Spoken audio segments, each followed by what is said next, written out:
तुमच्याकडे। मंडळी, दुसऱ्यांच्या मुलींना गुड्डी आणि जनावर म्हणणारे इंदुरीकर सध्या प्रचंड अस्वस्थ आहेत। इतके की कीर्तनकाराचा फेटा कायमचा काढून टाकावा असं त्यांना वाटतंय।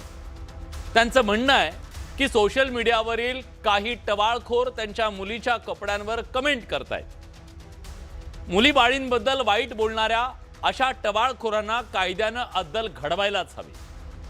पण काही जण इंदुरीकरांच्याच कीर्तनातील दुसऱ्याच्या मुलींबद्दलच्या वाह्यात कमेंटची इंदुरीकरांना आठवण करून देत आरसा दाखवतायत। असं म्हणतात, बोले तैसा चाले त्याची वंदावी पाऊले। इंदुरीकरांनी आपल्या कीर्तनातून प्रबोधनाचं काम केलं, चुकीच्या गोष्टींवर विनोदी शैलीतून आसूड ओढले।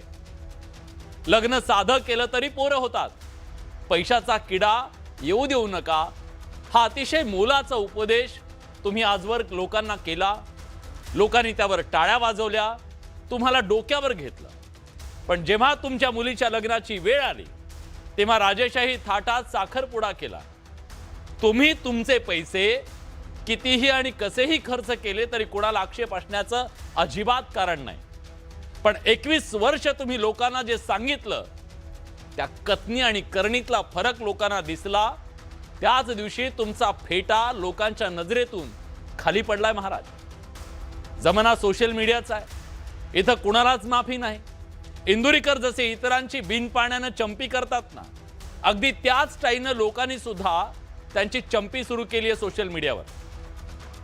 लोका सांगे ब्रह्मज्ञान, स्वतः कोरडे पाषाण असं म्हणत लोकांनी इंदुरीकरांच्या भाषेत त्यांना सुनवायला सुरुवात केली आहे।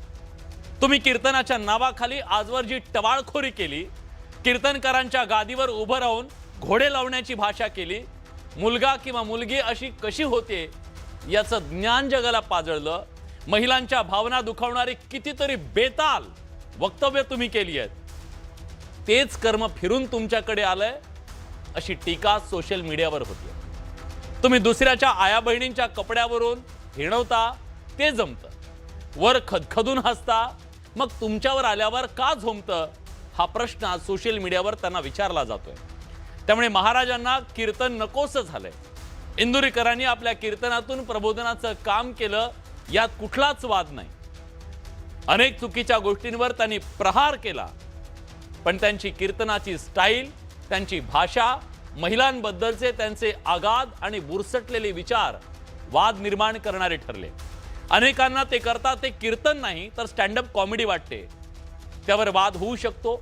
पण सामाजिक क्षेत्रात वावरणाऱ्या आणि वारकरी संप्रदायाची पताका खांद्यावर घेऊन फिरणाऱ्यांनी त्याचं पावित्र्य जपावं लागतं। कारण लोक तुम्हाला आदर्श मानतात, त्या आदर्शाला शब्दातून किंवा कृतीतून तडा गेला तर मग लोक हबाडा देणारच, हे आपल्या सगळ्यांना लागू आहे। कुठल्या तरी टिनपाट लोकांच्या कमेंटचा मुद्दा करून व्हिक्टिम कार्ड खेळण्यापेक्षा इंदुरीकरांनी लोक जे प्रश्न विचारतायत त्यावर बोलणं अधिक गरजेचं आहे। कारण लोकांना वाटतंय की ते चुकलेत, 21 वर्ष जे सांगितले ते वागले नाही।